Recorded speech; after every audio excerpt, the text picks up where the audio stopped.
నేను బైబిల్ స్టడీకి అంటే బైబిల్ స్టడీలో మనము విన్న మాటలు మరొకసారి వాటిని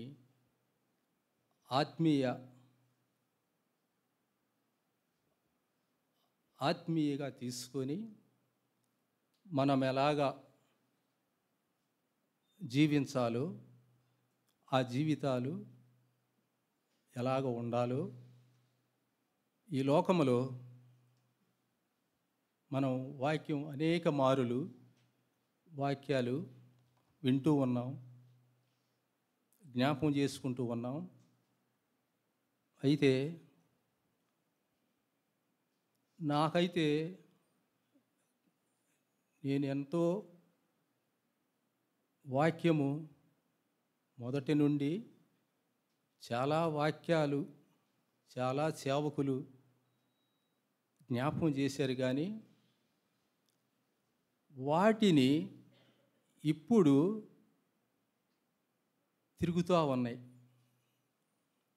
కొన్ని సంవత్సరాలు విన్న మాటలు ఇప్పుడు వాటిని పాట పాడుకున్నట్లు వేషధారినిగా, అంటే విన్నట్టు ఉన్నాను, కానీ ఆ మాటలు నా మనస్సులో లేవు, ఉంచుకోలేదు. అయితే కొద్ది దినాల నుండి వాటిని చదువుతూ ఉండగా వాటిని నా మనస్సుకు, నా హృదయానికి అన్వయించుకుంటూ ఈ లోకంలో ఎట్లాగా అన్ని సంవత్సరాలు పోయిన నా జీవితము ఎందుకు ఇలాగా దేవుని సన్నిధిలో ఎందుకు నేను పోగొట్టుకున్నాను? ఇన్ని మాటలు విని నా జీవితము అదో గతికి, అంటే మనుషులు చూసేటప్పుడు నా భక్తి బాగుంది అని వారు అనుకున్నారేమో నాకు తెలియదు, కానీ నాకు మటుకు నేను వేషధారినిగా సేవకులకు, సేవకురాలకు, నా కుటుంబంలో నేను భక్తి పరునుగా బ్రతికాను. ఇప్పుడు నేను ఎందుకు అంత వాక్యం విని ఎందుకు ఇలా చేశానా అని ఇప్పుడు నాకు పశ్చాత్తాపము కలుగుతుంది. ఎందుకు ఇంత వాక్యం విని కూడా మరుగుజ్జులాగా నేను ఎందుకు ఉండాలి? ఎక్కడ వేసిన గొంగలి అక్కడే ఎందుకు పడి ఉండాలి అనేది ఇప్పుడు నాకు అర్థమవుతుంది. ఆ మాటలు మీకు చెప్తున్నాను, కానీ ఆ చెప్పిన మాటలు నేను అమల్లో పెట్టకపోతే అది ఎలాగ ఫలించదు. అయితే సేవకులకి, అంటే టైం అయిపోతుందేమో కొద్దిగా, సేవకులకి పరిచర్యగా పంపించినప్పుడు ఇంత కొనుపు నా మనసు అంగీకరించట్లా. ఎందుకు అంగీకరించట్లా అంటే, నేను సరిగా లేను కదా, నా మాటలు ఎవరు వింటారు? నా బ్రతుకు సేవకులకి బాగుండొచ్చు, కనపడవచ్చు, సేవకురాలకు కనపడవచ్చు, బాగుండొచ్చు, కానీ నాకై నా మాటలు నేను ఉప్పొంగిన జీవితంలో నుండి మాట్లాడితే ఎవరికి ఫలితము, అది ఎలాగ ఫలిస్తుంది అని నేను పరిచర్యకి మానేశా. ఎందుకు మానేశాను అని అంటే, దేవుడు నన్ను ప్రేరేపిస్తూ ఉన్నాడు. నువ్వు సరిలేవు కదా, నీ మాటలు ఎలాగ ఫలిస్తాయి? నిన్ను నువ్వు చూసుకో, నిన్ను నీవు భద్రపరుచుకో, వాక్యంతో నీవు కట్టుకో అని నా మనసు గద్దిస్తుంది. అప్పుడు సేవకులకి చెప్పాను, నన్ను పరిచర్యగా పంపొద్దండి.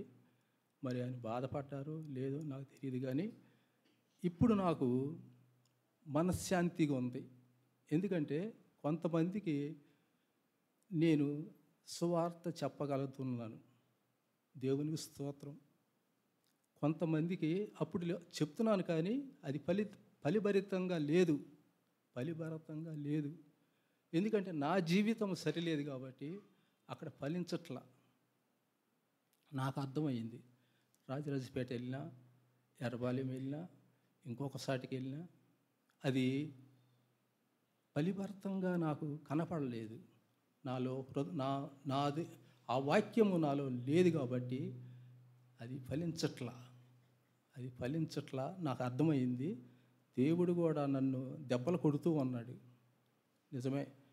ఆ దెబ్బలు తట్టుకొని దేవుని సన్నిధిలో ప్రార్థించక దేవుడు కొంతమంది సువార్త చెప్పటకు ఇప్పుడు ఇంట్లో కూర్చొని కొంతమందికి సువార్త చెప్పుటకు ఆ సువార్త అంగీకరించేలాగున ప్రభువు సహాయం చేస్తున్నాడు. దేవునికి స్తోత్రం. 5 మాటలు నాకు ఇచ్చారు. ఆ మాటలు చదివి, ఉప్పు వలె సారముంచి ఇచ్చుచుండగా, ఉప్పు వలె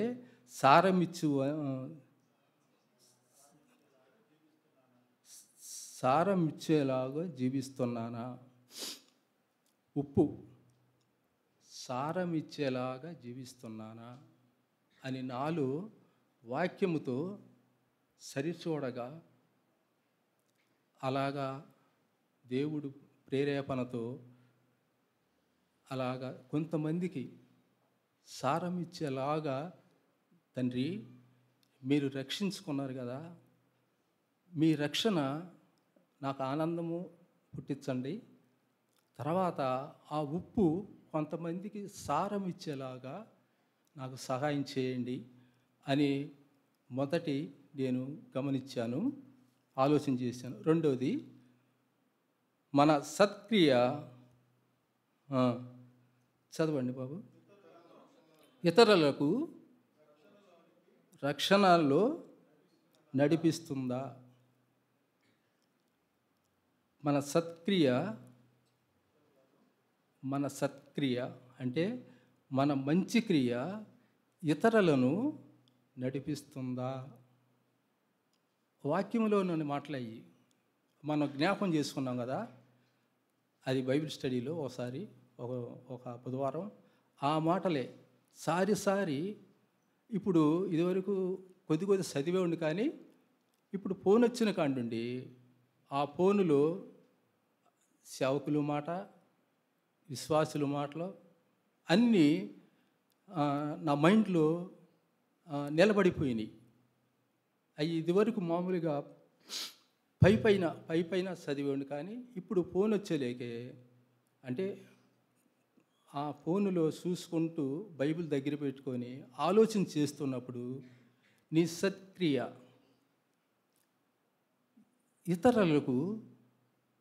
ఇతరులను నడిపిస్తుందా? అవును. నేను ఎందుకు రక్షణ పొందాను? ఇతరుల కోసం, నా కోసం ఇతరులు ఎంతో ప్రయాసపడ్డారు. ఇతరుల కోసం నేనేం ప్రయాసపడుతున్నా? నా కోసం ప్రయాసపడ్డారు, నిజమే. అయితే నేను ఇతరులకి నేనేం ప్రయాసపడుతున్నా, సత్క్రియ మంచి క్రియ ఏం చేస్తున్నా అనేది. మూడోది, మనుషులను దేవుని యొద్దకు నడిపిస్తుందా? మనుషులు దేవుని మహింపరచులాగున వారి ఎదుట మీ వెలుగును వెలిగిస్తుందా? మనుషులు నిన్ను చూసి నీ యొద్దకు వస్తున్నారా? మనుషులు నీ యొద్దకు నీ వెలుగును గురించి, ఇప్పుడు ఉదాహరణకి మామూలుగా రోడ్డు మీద ఇదివరకు స్తంభం మీద పురుగులుండేవి.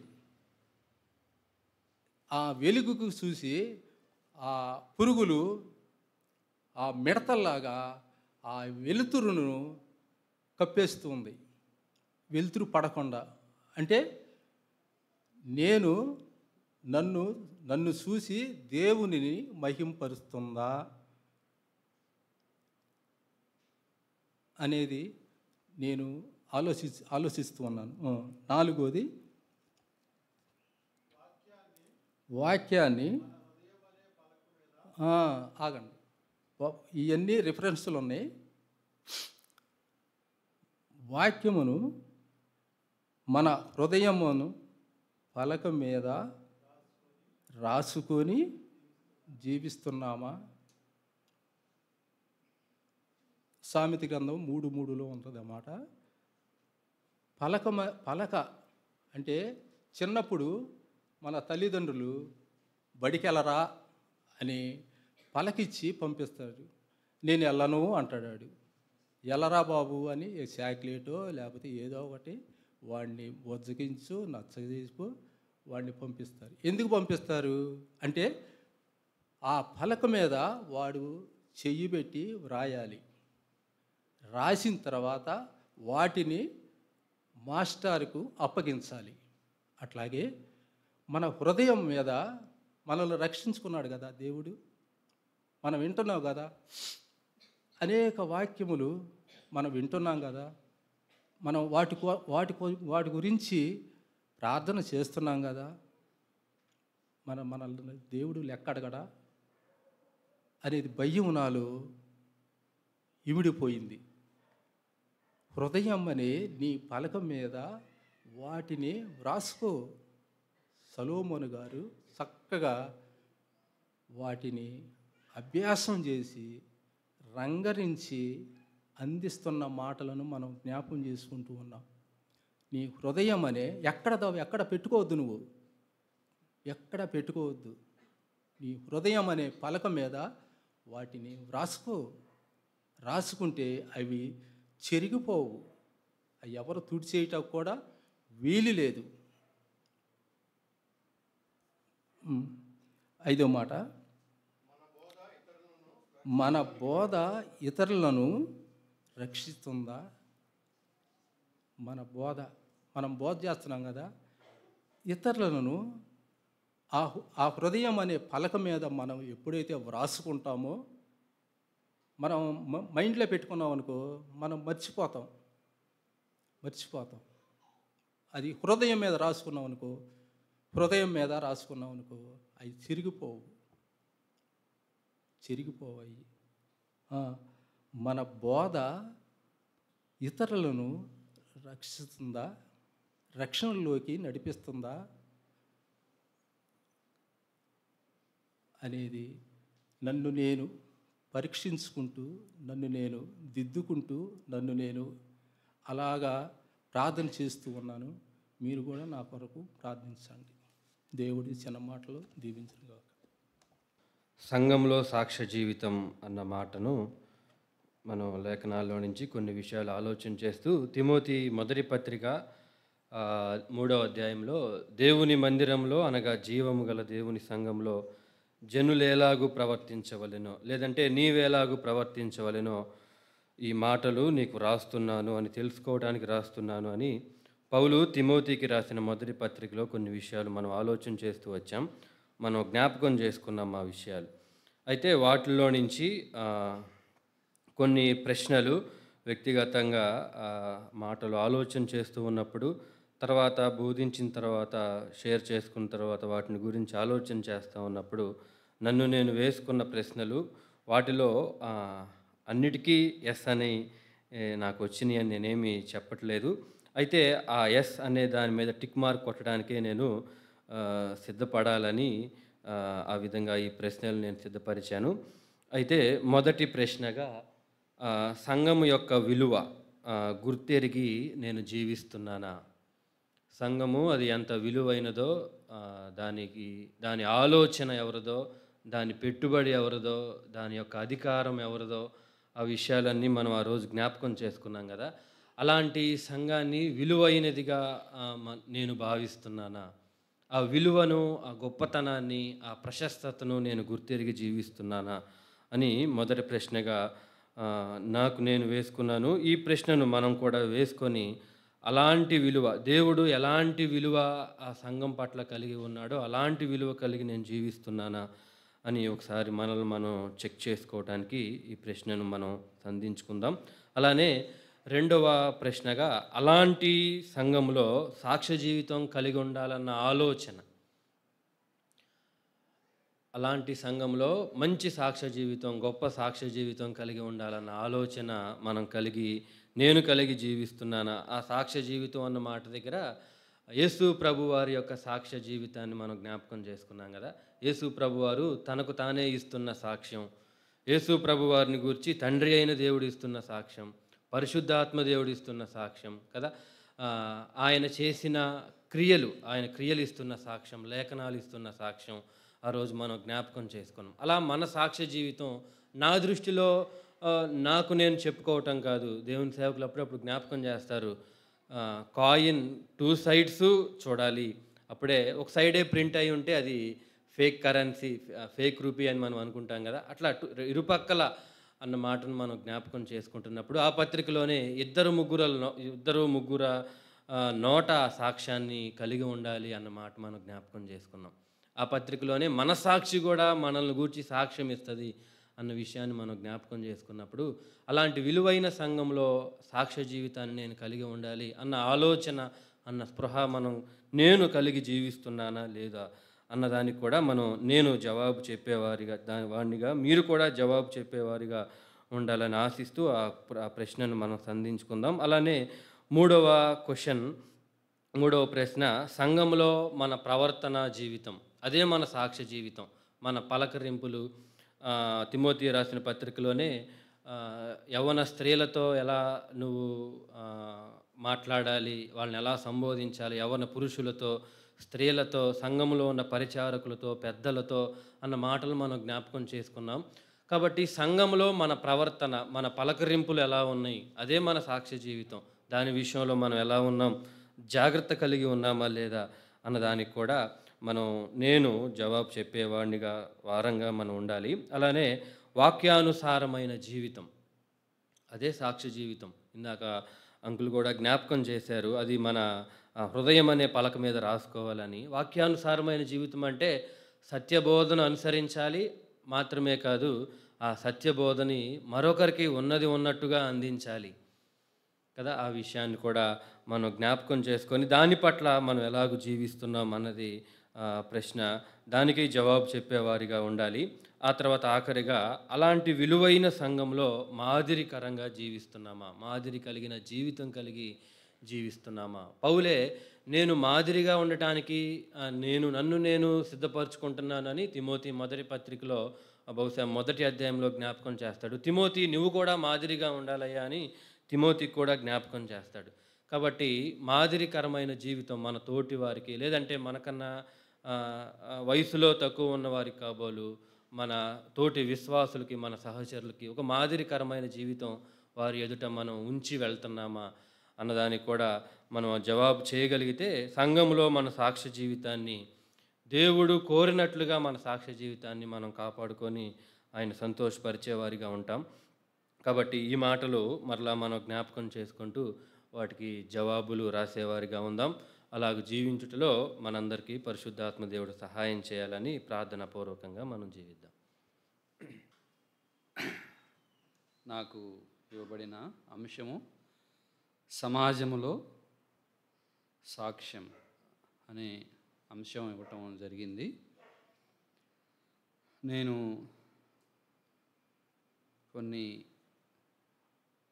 వాక్యాన్ని ధ్యానం చేసుకుంటూ నా జీవితం సమాజంలో ఎలాగుంది, యేసుక్రీస్తు నమ్మిన తర్వాత ఎలాగుంది, నమ్మకముందు ఎలాగుంది అనేది నేను ఒకసారి ఆలోచన చేసుకున్నాను. మొదటి క్వశ్చన్గా నా గురించి సమాజం మంచి సాక్ష్యం ఇవ్వగలదా అనేది నాకు నేను ప్రశ్న వేసుకున్నాను. ఆ రోజు ఒక 3 విషయాలు.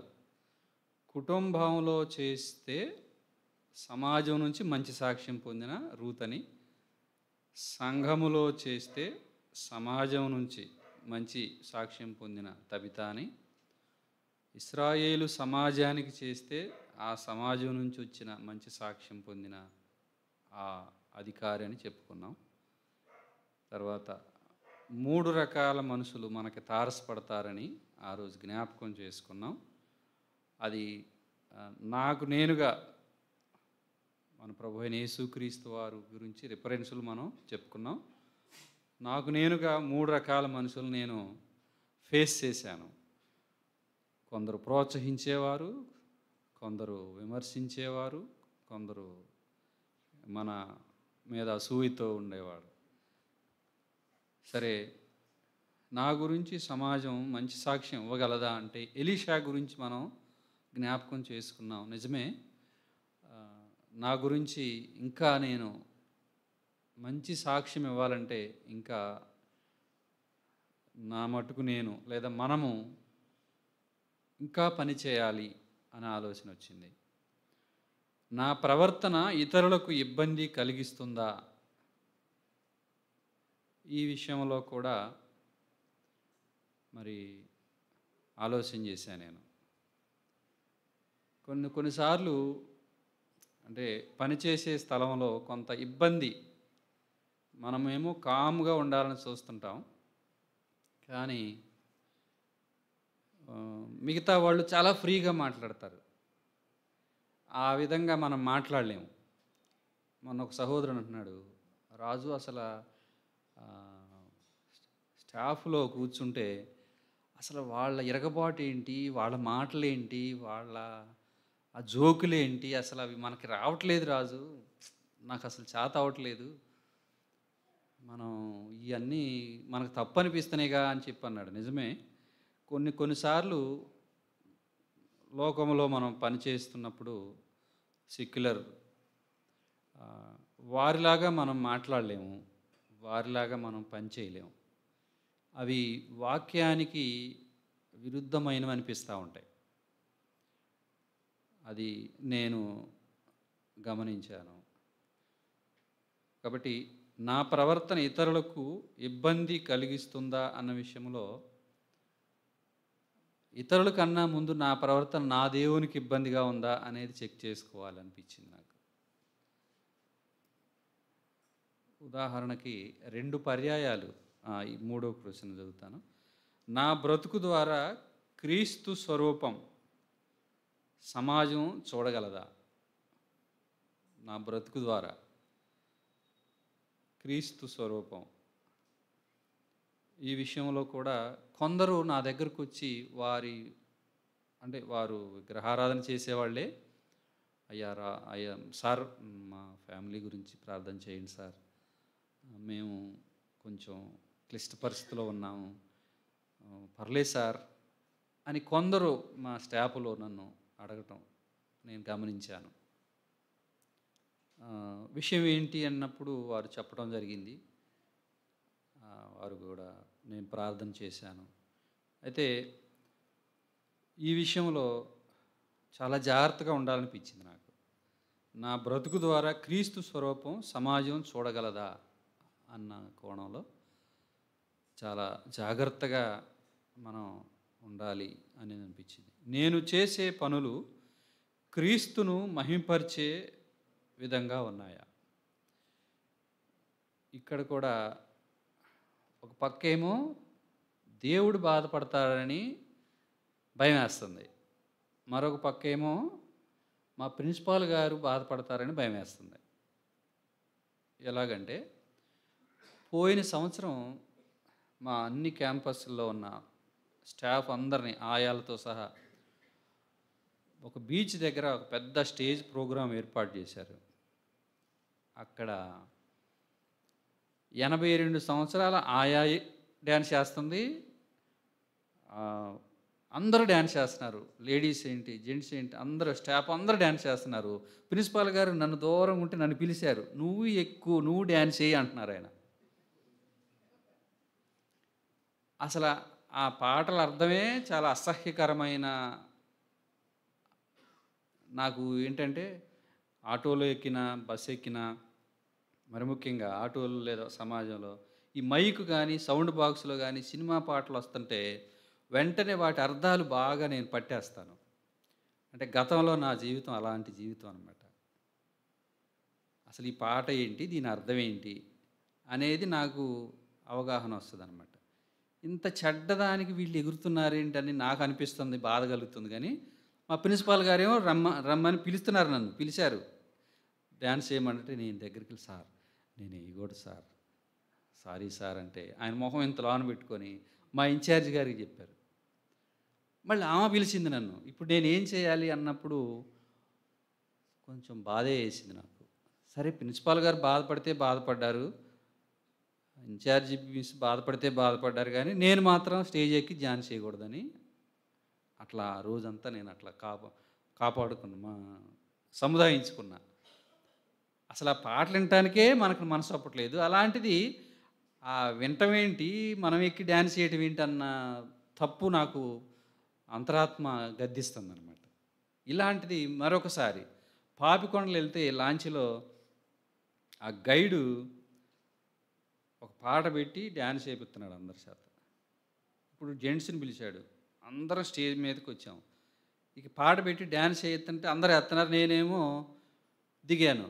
నన్ను పిలిచి నువ్వు ఎందుకు వేయవు అంటున్నాడు ఆయన. పాపికొండలో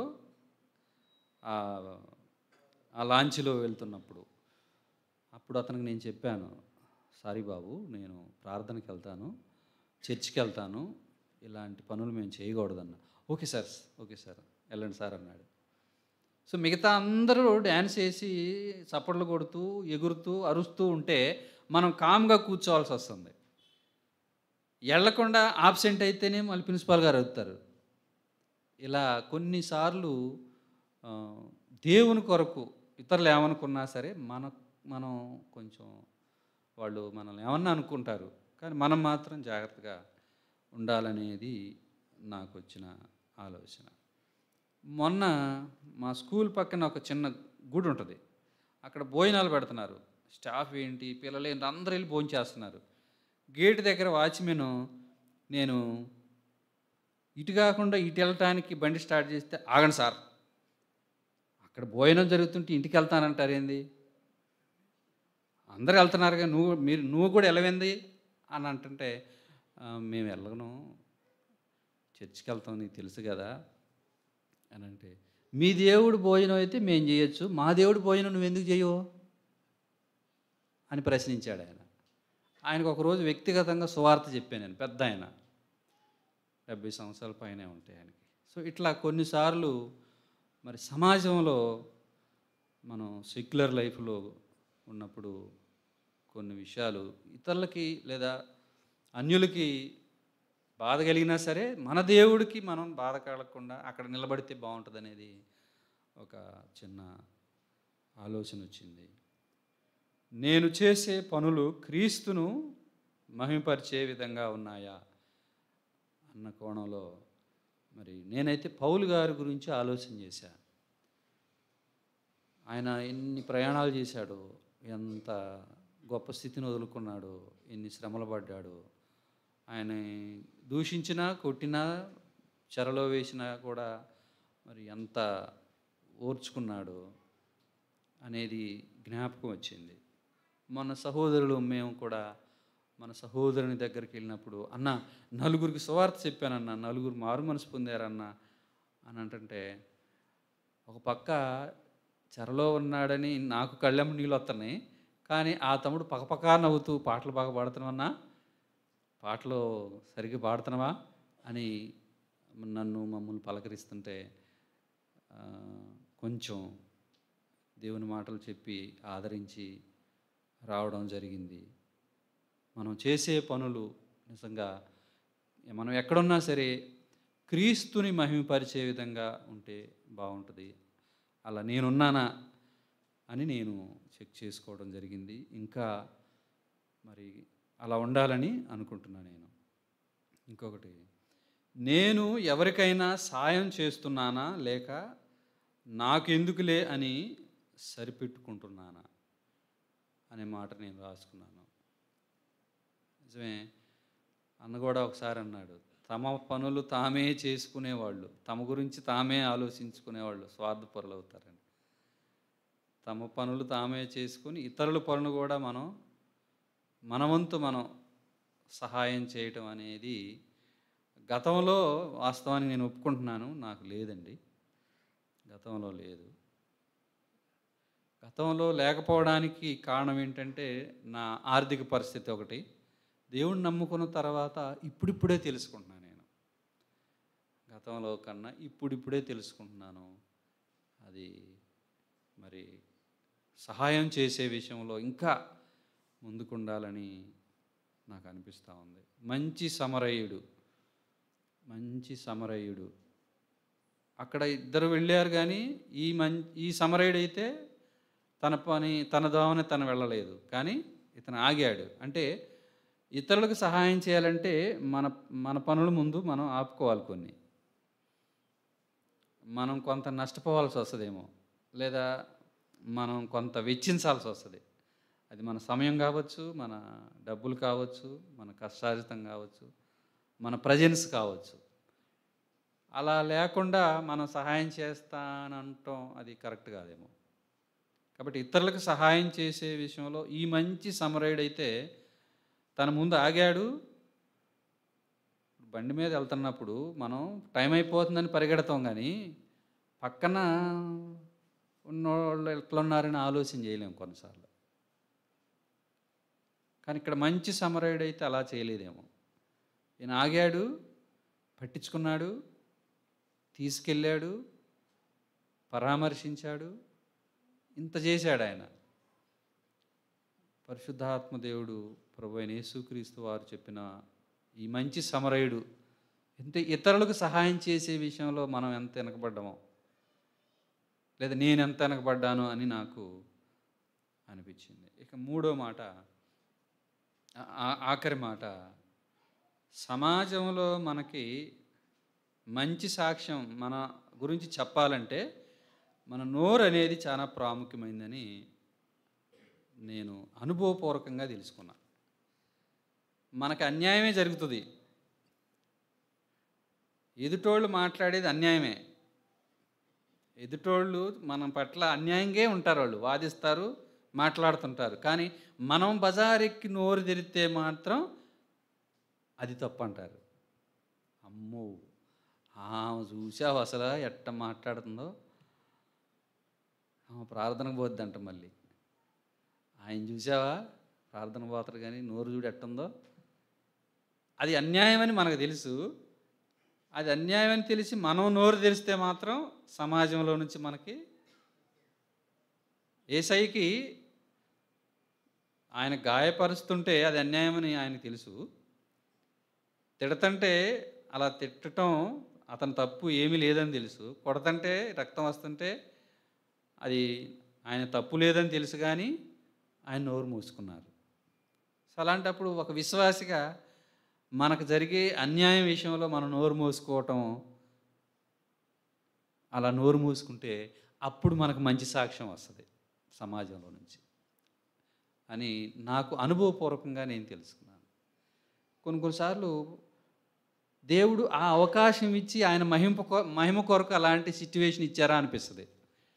నేను 3 సార్లు కూడా నేను దేవుడు ఇచ్చిన ఆ అవకాశాన్ని వదులుకున్నాను అనిపించింది నాకు. తర్వాత ఇంటికి వచ్చిన తర్వాత నిద్ర పట్ల ఒకసారి అన్నగారి మీద నోరు తెరిసా నేను, ఒకసారి మా ఇంటి దగ్గర నోరు తెరిసా. అట్లా 3 పర్యాయాలు నేను నోరు తెరిచాను. ఆ 3 పర్యాయాలు కూడా నేను నోరు తెరవడం కరెక్టే, కానీ నేను నోరు మూసుకుంటే దేవుని మహిమని నాకు అర్థమైంది. సమాజం నుంచి మంచి సాక్ష్యం మనం పొందాలంటే మనం నోరు మూసుకోవడం మంచిదనేది నాకు అనిపించింది. అట్లా మనం ముందుకు సాగుదాం. నా గురించి, నా కుటుంబం గురించి కూడా మీరు ప్రార్థన చేయాలని మనం చేస్తున్నాం. అందరికీ వందనాలు. కంగ్రాచులేషన్స్, వందనాలు. చాలా అనుభవపూర్వకమైన లేకపోతే సందేశాత్మకమైన ప్రశ్నలను మీరు అడిగారు. అది అందరికీ అవసరమైనవని నా వ్యక్తిగతంగా నేను తెలుసుకున్నాను. 3 రకాలైనటువంటి సాక్ష్యాల గురించి మనం విన్నాం. వ్యక్తిగత సాక్ష్యం. వ్యక్తిగతంగా మనుషులకు మనకు తెలియకుండానే ఒక మాదిరిని ఏర్పాటు చేస్తాం. వ్యక్తిగతంగా కొంతమంది మన వ్యక్తిగత సాక్ష్యాన్ని కాపాడుకున్నట్టు ద్వారా కొంతమంది వ్యక్తులు మన జీవితాన్ని మాదిరిగా కలిగి ఉంటారు. అది మనకు తెలియచ్చు, తెలియకపోవచ్చు, కానీ వారి మనసులో ఒక సుస్థిరమైన స్థానాన్ని మాత్రం మనం పొందుకుంటాం. అది మనకి వాళ్ళు అవసరాన్ని బట్టి తెలిపొచ్చు, లేకపోతే మనం చేసే పనులు, మాటలు అవన్నీ వారికి ప్రభావం చూపిస్తూ ఉంటాయి. బోధ కలిగించేటట్లుగా ఉంటాయి, బుద్ధి కలిగించేటట్లుగా ఉంటాయి, ప్రోత్సాహకరంగా ఉంటాయి. ఇదంతా వాళ్ళు ఏదో మనల్ని చూసి నేర్చుకోవాలని మనం చేయం, కానీ అది మనకు అలవాటు అయిపోతూ ఉంటుంది. అలా ప్రతి ఒక్కరు అలాంటి జీవితాన్ని కలిగి ఉంటే అది యవనులకైనా సహోదరులకైనా అది చాలా ప్రోత్సాహకరంగాను మాదిరికరంగాను ఉంటుంది. ప్రతి సాక్ష్యం, ప్రతి ఒక్కరి జీవితం 2 రకాలైనటువంటి అనుభవాలు కలిగి ఉంటుంది. ఒక మనిషిని చూసి ఇలా ఉండాలి అని కొంతమంది అనుకుంటారు, సానుకూలమైనటువంటి సాక్ష్యం. ఒక మనిషిని చూసి ఇలా ఉండకూడదని అనుకుంటారు, వ్యతిరేకమైనటువంటి సాక్ష్యం. అట్లా 2 రకాలైనటువంటి బ్రతుకుని, ప్రభావాన్ని, మాదిరిని ప్రతి ఒక్కరు కలిగి ఉంటారు. కాబట్టి వ్యక్తిగతంగా మనం సంఘంలో జీవిస్తూ ఉండగా, సమాజంలో జీవిస్తూ ఉండగా ఎటువంటి మాదిరిని మనకు తెలియకుండానే ఇతరుల పైన, మన కుటుంబ సభ్యుల పైన, ఇరుగు పొరుగు వారి పైన, సహోదర సహోదరుల అలాగా మనం కలిగి ఉంటాం. ఇది మనకు తెలియకుండానే మనకి అలవాటయ్యే పని, భాగ్యం, బాధ్యత, ఆ స్పృహను కలిగి ఉండాలి. రెండో మాట సంఘ సాక్ష్యం. సంఘ సాక్ష్యం గనక బాగా ఉంటే సమాజంలో సంఘం పట్ల, దేవుని పట్ల భయం కలిగి ఉంటారు. అరే, వీళ్ళెళ్ళే సంఘం నిజంగా వాక్యానుసారమైన సంఘం, వీరి సాక్ష్యం గొప్పది. దేవుని భయం సమాజంలో ఉండాలి అని అంటే సంఘ సాక్ష్యం మనం ఉన్న చోట్ల మనకు తెలియకుండానే మీరు ఏ సంఘానికి వెళ్తారు అని వాళ్ళు అడుగుతారు. ఆ రకమైనటువంటి ప్రోత్సాహాన్ని, లేకపోతే ఆ రకమైనటువంటి సాక్షి జీవితాన్ని మన కుటుంబంలో ఉంటూ ఉండగా మీరు ఎక్కడికి వెళ్తారండి అని అడిగి వచ్చేవాళ్ళు కూడా ఉంటారు. మీ సంఘం అడ్రస్ ఇవ్వండి, ఫోన్ నెంబర్ ఇవ్వండి, మీ పాస్టర్ గారు ఇవ్వండి. అట్లా ఇవన్నీ జరుగుతున్నాయంటే అర్థం ఏంటంటే సంఘంలో మన సాక్ష్యం చాలా బాగుంది. అనవసరమైనటువంటి పోకడలకు పోకుండా, లేదంటే ఆచారాలకు పోకుండా సంఘ పవిత్రతను, యథార్థతను, అలాగే సంఘం విశిష్టతను ఇందాక తమ్ముడు జ్ఞాపకం చేసినట్లు ఇది అంతా మనం కలిగి ఉన్నప్పుడు సంఘానికి, దేవునికి మహిమను కలిగించేటట్లుగా మన జీవితం ఉంటుంది, సంఘ జీవితం. అలాగే సమాజ జీవితం. ఇట్లాగే సంఘ జీవితంలో కూడా నెగిటివ్ ఏంటంటే దేవుని మహిమపరుస్తారు, ఘనపరుస్తారు, భయం కలిగి ఉంటారని చెప్పుకున్నట్లుగానే మన సంఘ జీవితం కనుక బాగోకపోతే ఇంకో రకమైనది ఏంటంటే మిమ్మల్ని బట్టే దేవుని నామము అవమానపరచబడుతూ ఉంటుంది, మనల్ని బట్టి, సంఘాన్ని బట్టి. కాబట్టి 2 రకాలైనటువంటివి. ఒకటి, దేవుని భయం కలిగించేటట్లుగా ఉన్నామా, దేవుని సమీపంగా వచ్చేటట్లుగా ఉన్నామా, లేకపోతే ఇదేం సంఘం, వీరిదేం సంఘం, వీరి దేవుడేం దేవుడు అన్నట్లుగా ఉన్నామా అన్నదాన్ని కూడా మనం పరీక్ష చేసుకోవాలి. అలాగే సమాజ సాక్ష్యం. ఈ 3 సాక్ష్యాలు అల్టిమేట్గా దేవునికే ఘనత తేవాలి. అయితే రకరకాలైనటువంటి పరిధులుగా మనం ఉంటాం అంతే. సమాజ సాక్ష్యం సంఘానికి అభివృద్ధిని, క్షేమాన్ని కలిగిస్తుంది. సమాజంలో మనం బ్రతికే బ్రతుకు సంఘానికి క్షేమాన్ని. సంఘం, సమాజం 2 అంటుకట్టుబడి ఒకదానికొకటి ప్రభావం చూపుతూ ఉంటాయి. సంఘం క్షేమంగా, అభివృద్ధికరంగా నడవటం లేదంటే మనం వెళ్ళే సమాజంలో సరైనటువంటి సాక్షి జీవితాన్ని మనం కలిగిలేము, సరైన వెలుగుగా, ఉప్పుగా లేవమని అర్థం చేసుకోవాలి. అలా దీనికి నెగిటివ్ సాక్ష్యం ఏంటి? క్షీణత. సంఘం క్షీణత కలిగి ఉంటుంది, అభివృద్ధి లేకుండా ఉంటుంది, ఎక్కడేసిన గొంగళి అక్కడన్నట్లు ఉంటుంది. ఇదంతా ఎవరి బాధ్యత? వ్యక్తిగతంగాను, కుటుంబ పరంగా, సంఘపరంగా, సమాజపరంగా. మనం బయటకు వెళుతున్నామంటే ఒకళ్ళు బైబిల్ తీసుకుని వెళ్ళారంటే మనం అనుకుంటాం మనల్ని 100 మంది 100 రకాలుగా గమనిస్తూ ఉంటారు. తెలియకుండానే మన మన ప్రతి అడుగును గమనిస్తూ ఆ ప్రభావాన్ని దాన్ని చూస్తూ ఉంటారు. మనకేంటో మనం వచ్చేసేమలే వెళ్ళేవాళ్ళు అన్నట్టు కాకుండా మన పైన ఇన్ని రకాలైనటువంటి కనుదృష్టి, ఇంతమంది పైన మనం ప్రభావం చూపిస్తున్నాం అనే స్పృహ కలిగినప్పుడు ఎక్కడున్నా ఏ మాట మాట్లాడినా ఇతరుల క్షేమం కొరకు, దేవుని నామ ఘనత కొరకు, సంఘం యొక్క మంచి పేరు కొరకు, ఆచారాలలోనూ వీటిలన్నిటిలో ఒక రకమైనటువంటి ప్రత్యేకతను కలిగి మనం ఉంటాం. అలాగ ఉండాలని దేవుడు ఆశ. అందుకనే వ్యక్తిగతంగా సెట్ చేయటం, దాన్ని సంఘంలో ప్రభావం చూపించటం, సంఘంలో సిద్ధపరచబడిన దానిని సమాజంలో ప్రత్యక్షపరచబడటం, ఇదే దేవుని యొక్క ఉద్దేశం. ఆయన వ్యక్తిగతంగా సరిచేస్తాడు, సంఘంగా క్రమపరుస్తాడు, సమాజంలో ఆయన మహిమను మన ద్వారా తెచ్చుకోవాలని ఆశ కలిగి ఉన్నాడు. అలాంటి భారాన్ని మనందరం కలిగి ఉండాలి, ఆ బాధ్యతను కలిగి ఉండాలి. ప్రతి ఒక్కరి ద్వారా దేవుని మహిమపరచబడింది ఎంత లెక్క ఉంటుంది, దేవుని నామం దూషణ పాలైన లెక్క ఎంత, అది కూడా లెక్కబడింది. దీని అంతటికీ మనం ఒక రోజున లెక్క అప్పచెప్పాల్సి ఉంటుంది. మనల్ని మనం సరి చేసుకుంటూ, సిద్ధపరచుకుంటూ, దేవుని సహాయాన్ని కోరుకుంటూ, దేవునికి సాక్షులుగా మనం బ్రతకాలని దేవుని ఆశ. నేను చెప్పాల్సిన టాపిక్ మిగిలిపోయింది, అంటే కుటుంబంలో సాక్ష్యం. అది నేను పంచుకోలేదు, అందుకని ప్రశ్నలు అయితే సిద్ధం చేసుకున్నాను. మీరు రాసుకునే వాళ్ళు రాసుకోవచ్చు, తర్వాత సమయాన్ని బట్టి మనం పంచుకుంటాం. కీర్తనలు 101:2 ప్రకారం నా ఇంట, అంటే నా కుటుంబంలో, నా మనస్సాక్షి నా గురించి ఏమి సాక్ష్యం ఇస్తుంది? దావీదు 101వ కీర్తనలో అంటాడు కదా, నా ఇంట నేను యథార్థంగా నడుచుకుంటాను అని. కాబట్టి ఇంట్లో నేను ఎలా ఉంటున్నానో అనేది నా మనస్సాక్షి నా మీద ఏమి సాక్ష్యం ఇస్తుంది. అంటే నేను యథార్థంగా ఉన్నానా లేదా, అది మొదటిది, అది ఫస్ట్ సాక్ష్యం.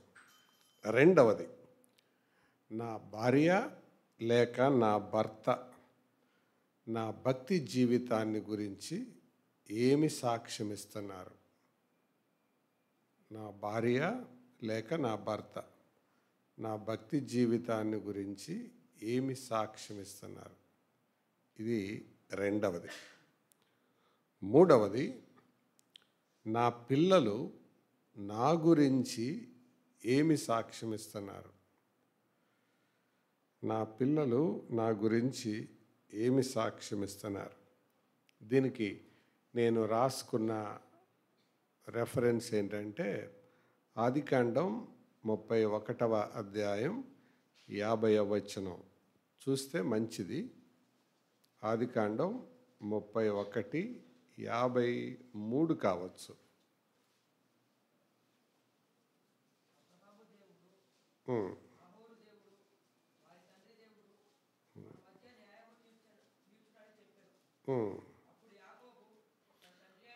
అప్పుడు అక్కడి నుంచి జాగ్రత్తగా గమనించండి. అప్పుడు యాకోబు తన తండ్రి అయిన ఇస్సాకు భయపడిన దేవుని తోడని ప్రమాణము చేశాను. తన తండ్రి అయిన ఇస్సాకు భయపడిన, అంటే మోసగాడైన యాకోబుకి ఏమర్థమైంది? మా నాన్నకి దేవుడంటే భయం, మా నాన్నకి ఎవరన్నా భయం లేదు, కానీ ఎవరంటే భయం? అది అంటే మోసగాడైన కొడుకు తండ్రిని గురించి ఇచ్చే సాక్ష్యం ఏంటి?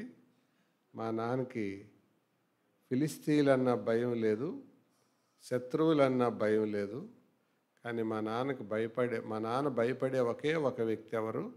దేవుడు. అది ఈ సాక్ష్యం పిల్లలు తల్లి గురించి కానీ తండ్రి గురించి కానీ ఇవ్వగలరా? ఇది మూడవది. నాలుగవది, పిల్లలుగా, కొడుకుగా, కూతురుగా నా తల్లి నా తండ్రి నన్ను గురించి ఏమి సాక్ష్యం ఇవ్వగలరు? నా తల్లి నా తండ్రి నన్ను గురించి ఏమి సాక్ష్యం ఇవ్వగలరు? అంటే నిన్ను నమ్మగలరా?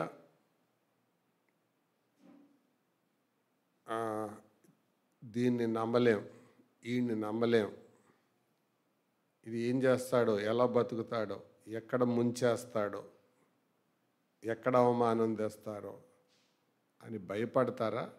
లేదు, నా కూతురు అలాంటిది కాదు, నా కొడుకు అలాంటోడు కాదు అని నీ తల్లి నీ తండ్రి నీ గురించి సాక్ష్యం చెప్పగలరా? అది చెప్పలేకపోతే భక్తి దండగ, రక్షణ పొందింది శుద్ధ దండగ. జస్ట్ నాటకంలో బ్రతుకుతున్నారన్నమాట వాళ్ళు. అది 4వ ప్రశ్న. 5వది చివరిగా, నా కుటుంబాన్ని గురించి దేవుడు ఏమి సాక్ష్యం ఇవ్వగలడు? దీనికి నేను 2 ఉదాహరణలు రాసుకున్నాను. ఒకటి అబ్రహాము సాక్ష్యం, అబ్రహాము గురించి దేవుడిచ్చిన సాక్ష్యం. తర్వాత దావీదు గురించి దేవుడిచ్చిన సాక్ష్యం. దేవుడు నా కుటుంబాన్ని గురించి ఏమి సాక్ష్యం ఇవ్వగలడు? ఈ 5 విషయాలు మళ్ళా రిపీట్ చేస్తున్నాను. నా ఇంట్లో నా ప్రవర్తన గురించి నా మనస్సాక్షి ఏమి సాక్ష్యం ఇస్తుంది? అది మొదటిది. 2వది, నా భార్య లేదా నా భర్త నా వ్యక్తిగత భక్తి జీవితాన్ని గురించి వారేమి సాక్ష్యం ఇస్తున్నారు? దీనికి నేను రాసుకున్న 2 వ్యక్తులు, ఒకరు యోబు, మరొకరు నాబాలు. యోబు గురించి యోబు భార్య ఏమి సాక్ష్యం ఇస్తుంది?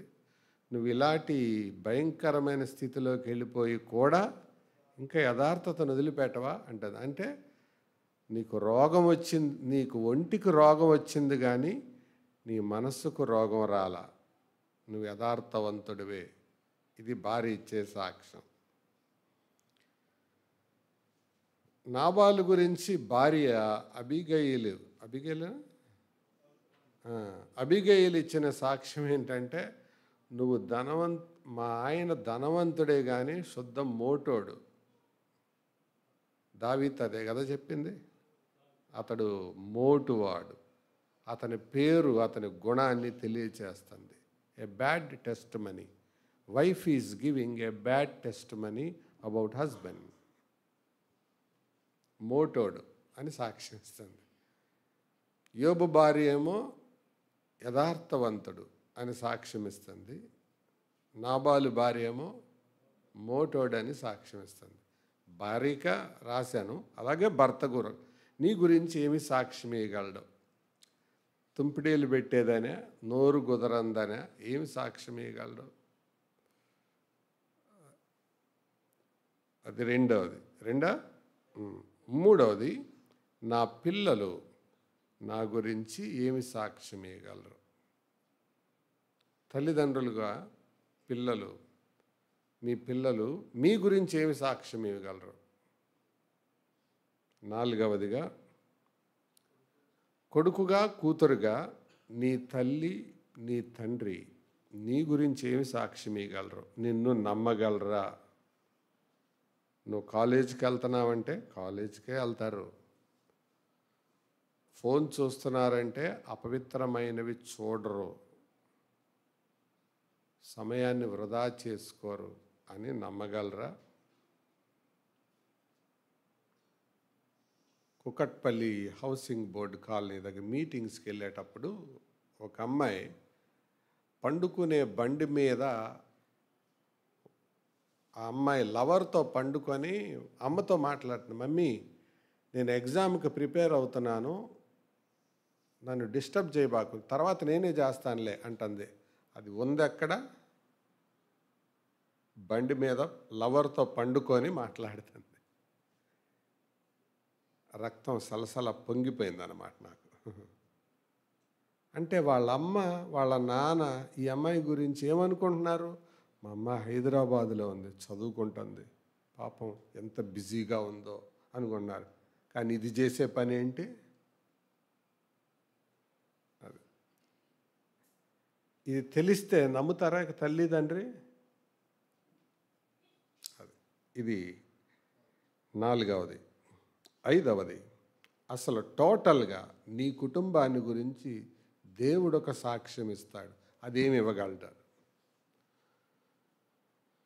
అబ్రహాము గురించి దేవుడు 18వ అధ్యాయం 19వ వచనంలో సాక్ష్యం ఇచ్చాడు.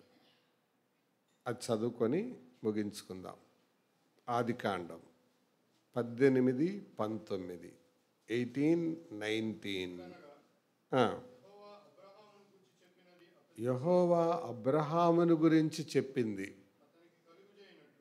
అంటే ఇది దేవుడు చెప్పింది. ఎవరి గురించి? అబ్రహాం గురించి. కలుగుజేయనట్లు తన తరువాత తన పిల్లలను నీతి న్యాయములు జరిగించుచు అతడు వారికి ఆజ్ఞాపించినట్లు నేనతనిని ఎరిగి ఉన్నాను. I know Abraham. అబ్రహాం చచ్చిపోయిన తర్వాత కూడా వాళ్ళ పిల్లలు గీత దాటరు. ఎవరిస్తున్నారు ఈ సాక్ష్యం? దేవుడిస్తున్నాడు.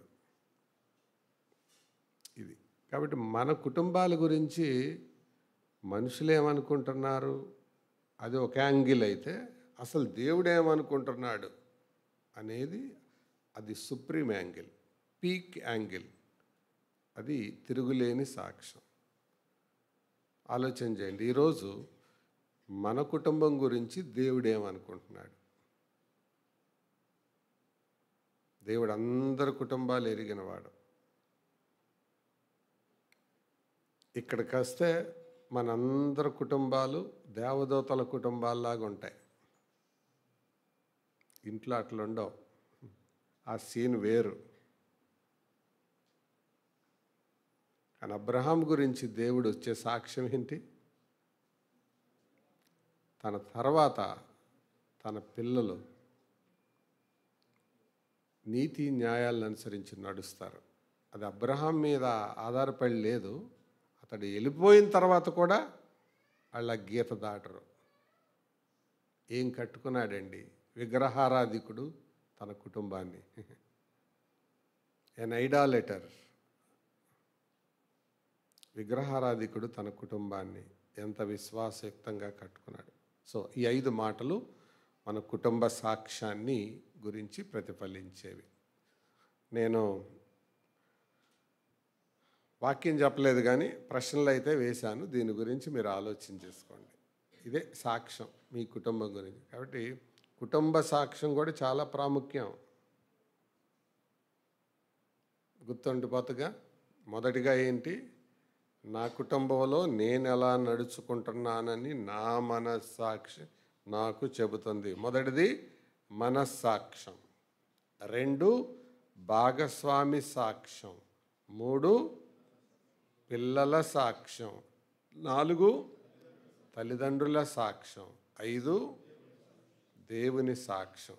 ఈ 5 సాక్ష్యాలు గట్టిగా ఉంటే కుటుంబం దేవుడి పిడికిట్లో ఉన్నట్టే లెక్క. ఇక డోకా లేదు. ఎక్కడ దెబ్బతిన్నా కుటుంబానికి గ్యారంటీ లేదు.